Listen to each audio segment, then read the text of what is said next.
Doctor Yunus ট্রাম্পের সাথে দেখা করার কোনো সুযোগই তৈরি করতে পারেননি, এবং ওনার সাথে যে কিভাবে কোন শব্দ বলবো, আচ্ছা ভালো শব্দগুলোই বলি, যে যারা রয়েছেন টিম মেম্বার হিসাবে ওনার, তারা যে একেবারেই অকার্যকর, তাদের সাথে যে কোনো ধরনের পলিটিক্স, পলিসি এবং ডিপ্লোমেসি ইন ওয়াশিংটন ডিসি তথা নিউ ইয়র্কে গত এক সপ্তাহের তাদের সাথে কোনো যোগাযোগ নেই।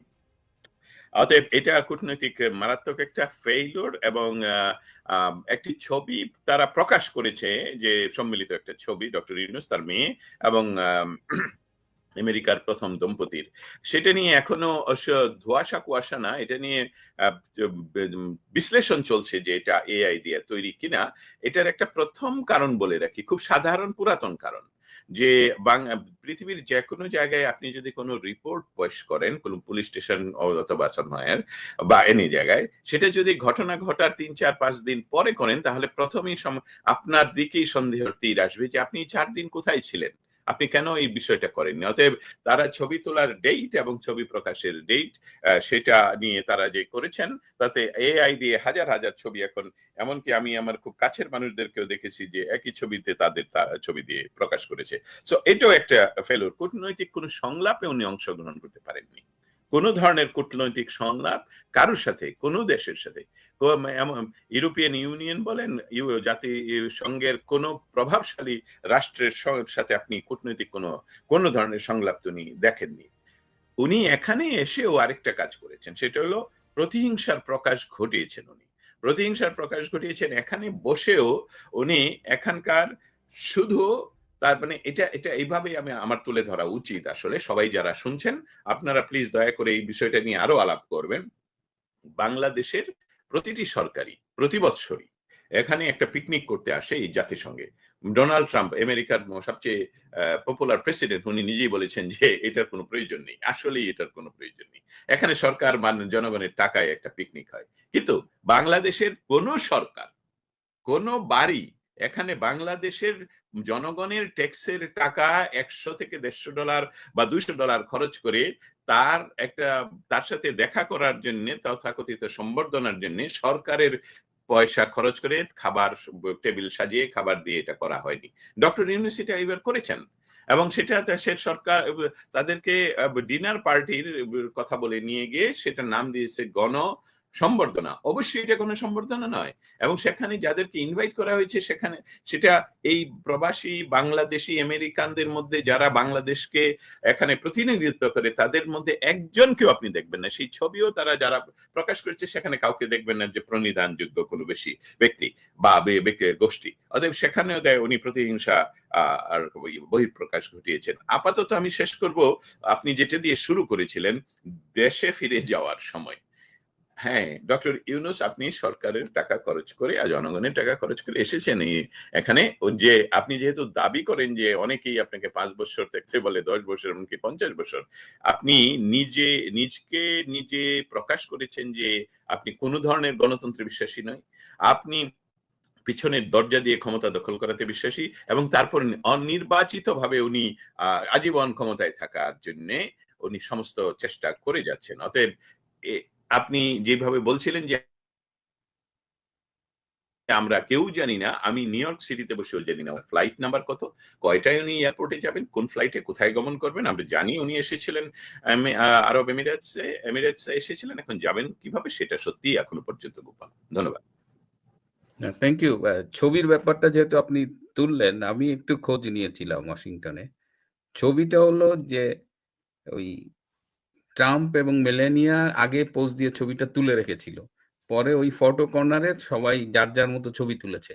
ট্রাম্প কিন্তু একটা শুট দিয়েছিল উইদাউট এনিওয়ান, পরে এই ইনুস ডিনার ছবি এবং ওই আগের ছবিটা অ্যাড করে হোয়াইট হাউস থেকে পাঠানো হয়েছে, এই জন্য 2-3 দিন সময় লেগেছে।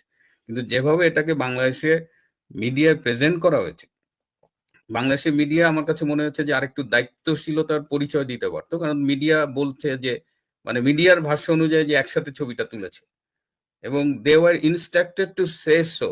আমার কাছে যেটা মনে হচ্ছে যে ছবিটা দিয়ে বলা হচ্ছে যে এইভাবে নিউজটা করো। তো এটা আলটিমেটলি খুব একটা সম্মানজনক কিছু হয়েছে বলে মনে হয়নি। এবং আপনি যেটা বললেন যে কূটনৈতিক সাফল্য অর্জিত হয়নি, কিন্তু এবারে খেয়াল করেছেন যে এটা যে আরো ৩-৪টা পার্টির নেতাদেরও তিনি নিয়ে এসেছিলেন। যে বিএনপির মির্জা ফখরুল, এনসিপির আখতার হোসেন, জামাতের ডক্টর তাহের। তো এই যে সব পার্টি আনলেন, এটা এনে উনি কি অর্জন করলেন?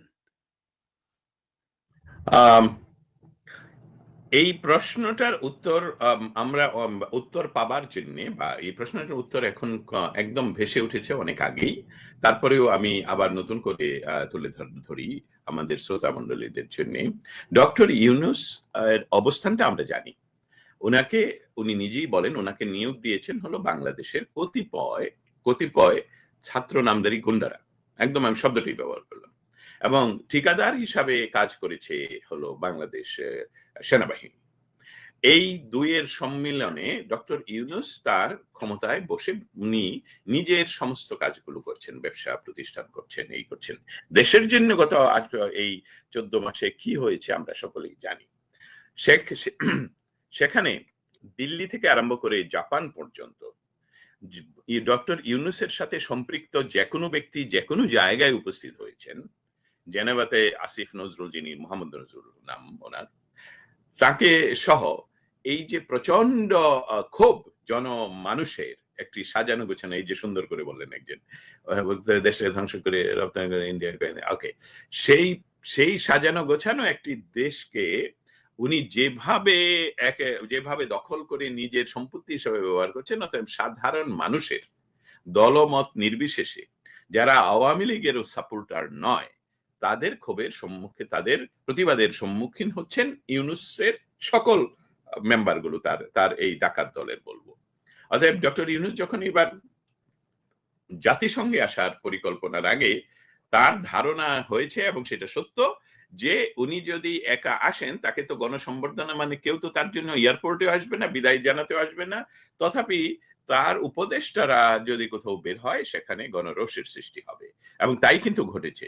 সে তা থেকে একটি বৃহত্তর রাজনৈতিক দল যেমন জাতীয়তাবাদী দল, তাদেরকে যদি ওনার সাথে নিয়ে আসতে পারেন, জাতীয়তাবাদী দলের লিডার আসলে সাধারণতই বিএনপির মানুষেরা এয়ারপোর্টেও যাবে এবং বিভিন্ন জায়গায় উপস্থিত থাকবে, এবং ক্লেশটা তারা তৈরি করবে আসলে বিএনপি এবং আওয়ামী লীগের মাঝে।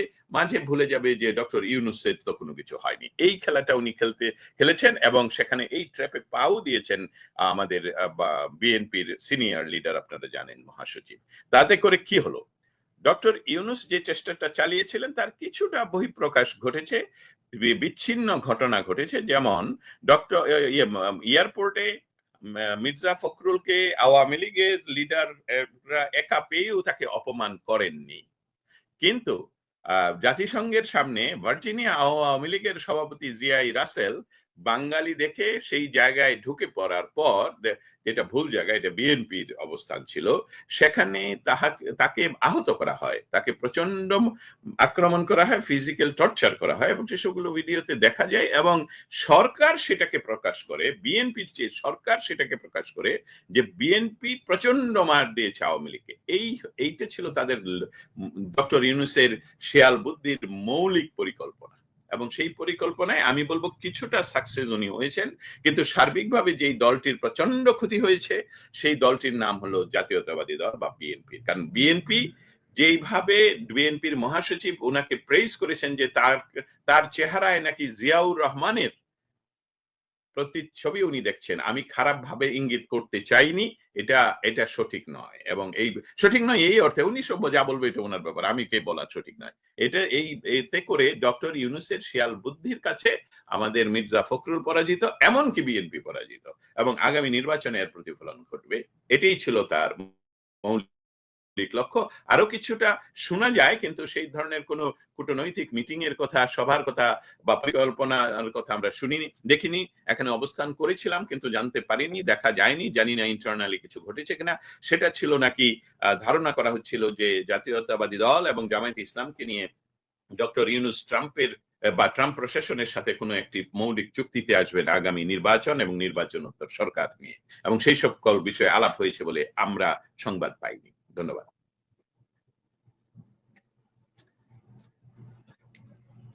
আপনি মিউট আছেন। হ্যাঁ, ডক্টর ইউনূসের সাথে ডোনাল্ড ট্রাম্পের দেখা হয়নি, এটা আমরা জানি, কিন্তু স্টেট ডিপার্টমেন্টের কারোর সাথেই কি কথা হয়নি, দেখা হয়নি?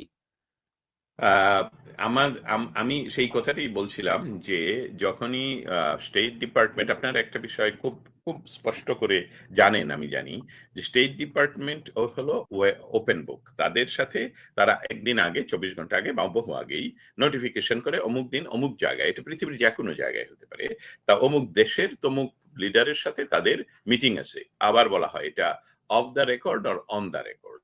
অফ দ্য রেকর্ড হলে আমাদের কারো সেখানে প্রবেশাধিকার নাই, অন দ্য রেকর্ড থাকলে আমরা চেষ্টা করতে পারি সেখানে থাকার জন্য।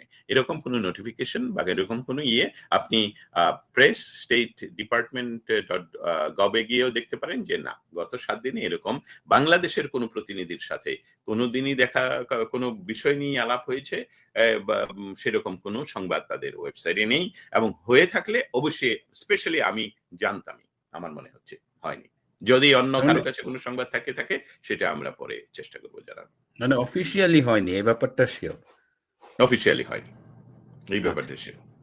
জি। আমাদের দর্শকরা অনেক মন্তব্য করছেন। তানভীর হায়দার, বিশ্বের সবচেয়ে বড় বাটপার ও জঙ্গিবাদের পৃষ্ঠপোষক ইউনূসকে মোকাবেলা করতে হলে আওয়ামী লীগের আরো অ্যাগ্রেসিভ ভূমিকা নিতে হবে। আওয়ামী লীগ নিশ্চয়ই তাদের করণীয়টা বিবেচনা করছে এবং করবে। আহ, দস্তগীর জাহাঙ্গীর ভাই, আমার আরেকটা ছোট্ট প্রশ্ন ছিল যে এবার এই মির্জা ফখরুল বা আক্তার হোসেন, তাসনিম যারা যারা গিয়েছিলেন এরা ট্যুরিস্ট ভিসায় গিয়েছিলেন বলে শুনেছি, V1 V2 ভিসা। তো ট্যুরিস্ট ভিসায় গেলে কেউ রাজনৈতিক কার্যক্রমে অংশগ্রহণ করতে পারে না, কিন্তু আমরা আক্তার হোসেনকে দেখেছি সে স্লোগান দিচ্ছে ইনকলাব জিন্দাবাদ, সামথিং মুর্দাবাদ, 1 2 3 4, ফ্যাসিজম নো মোর।